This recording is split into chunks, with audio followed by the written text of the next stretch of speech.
அனைவருக்குமே வணக்கம். சற்று முன் கிடைத்திருக்கக்கூடிய ஒரு மிக மிக முக்கியமான செய்தி ஒன்று வெளியாகியுள்ளது. சற்று முன் கரூர் வழக்கில் செந்தில் பாலாஜிக்கு சிபிஐ விசாரணை, இது மாதிரி செய்திகள் வெளியாயிருக்கு. சதுரடியாக கரூர் வழக்கின் மூலமாக பார்த்தீங்கன்னா, ஸோ திமுகவுக்கு நிறைய தொடர்புகள் இருக்குது. அதுவும் மோஸ்ட்லி பார்த்தீங்கன்னா செந்தில் பாலாஜியுடைய கோட்டையாக இருந்த கரூரில் பார்த்தீங்கன்னா ஒரு மிகப்பெரிய அசம்பாவிதம் நடந்தது இல்லையா? ஸோ விஜய் அவர்கள் பிரச்சாரத்தில் ஈடுபட்டும் போது சங்கு 41 உயிர் உயிரிழந்த சம்பவம் பரபரப்பை ஏற்படுத்தி வரலாற்றிலேயே முதல் முறையாக இது மாதிரி ஒரு மிகப்பெரிய சம்பவம் ஸோ நடந்திருக்கு. இந்த சம்பவத்தின் அடிப்படையில் அதிரடியாக பார்த்தீங்கன்னா விஜய் அவர்கள் மேல்முறையிட்டு இப்போ இதில் நிறைய சந்தேகங்கள் இருக்குது அப்படின்ற மாதிரி பார்த்தீங்கன்னா உச்சநீதிமன்றத்தில் வழக்கை சிபிஐக்கு மாற்ற வேண்டும் அப்படின்ற மாதிரி சிபிஐக்கு மாற்றப்பட்டிருந்த நிலையில் ஸோ அதிரடியாக இப்போ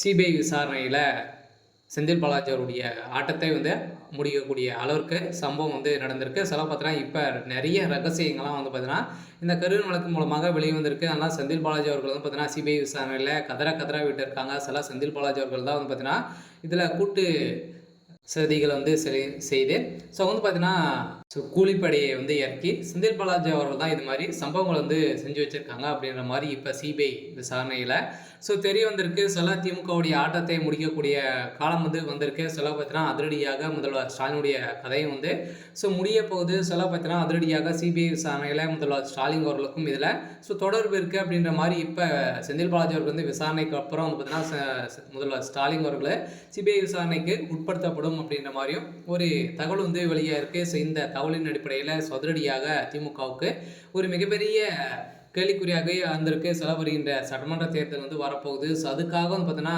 மக்கள் உயிரை வைத்து ஸோ அரசியல் திமுகவுடைய அரசு செஞ்சுட்டு இருக்காங்க அப்படின்ற மாதிரி குற்றச்சாட்டுக்கு மேலே குற்றம் நடந்திருக்கு. ஸோ நேற்றும் பார்த்தீங்கன்னா இன்றும் சட்டப்பேரவையிலேருந்து நடந்த சட்டப்பேரவையில் இந்த கரூர் வழக்கு மூலமாகவும் அதே மாதிரி பார்த்தீங்கன்னா திமுகவுடைய ஆட்சியில் நிறைய கற்பழிப்பு இதே மாதிரி பணக்கட்டுப்பாடு இது மாதிரிலாம் நிறைய சம்பவங்கள்லாம் பார்த்தீங்கன்னா இதில் ஸோ நடந்திருக்கு. ஸோ இதனை சுட்டிக்காட்டிய எடப்பாடி பழனிசாமி அவர்களுக்கு ஸோ நிறைய எதிர்ப்புகள் வந்திருக்கு. இந்த எதிர்ப்பின் அடிப்படையில் திமுகவுடைய அரசு மீது நிறைய புகார்கள் இருந்திருக்கக்கூடிய நிலையில் மக்களிடையே ஒரு எதிர்பார்த்துட்டு இருந்த நிலையில் இப்போ முதல்வர் ஸ்டாலினுடைய ஆட்டத்தை முடிக்கக்கூடிய அளவுக்கு தான் இப்போ டெல்லி மேலிடத்திலிருந்து ஒரு சில தகவலாம் பார்த்தீங்கன்னா ஸோ வந்திருக்கு. சில கரூர் வழக்கின் மூலமாக செந்தில் பாலாஜிக்கு அவருடைய கதை ஒட்டுமொத்தமாக ஸோ முடிய போகுது. இருந்தாலும் சிபிஐ விசாரணையில் பார்த்தீங்கன்னா இன்னும் விசாரணைகள் நடக்க போது. இப்போ கைது செய்யப்பட்டிருக்கக்கூடிய அனைவருக்குமே விசாரணை. அதே மாதிரி திமுகவில் இருக்கக்கூடிய முக்கிய புள்ளிகளுடைய வீட்டிலும் ஸோ ரைடுகளும் ஸோ நடந்திருக்கு. சரி, ஓகே. ஸோ இன்னைக்கான ஸோ அப்டேட் இதுதான். ஸோ மறக்காமல் நம்மளுடைய சேனலை சப்ஸ்கிரைப் பண்ணி சப்போர்ட் பண்ணுங்கள். தேங்க்யூ.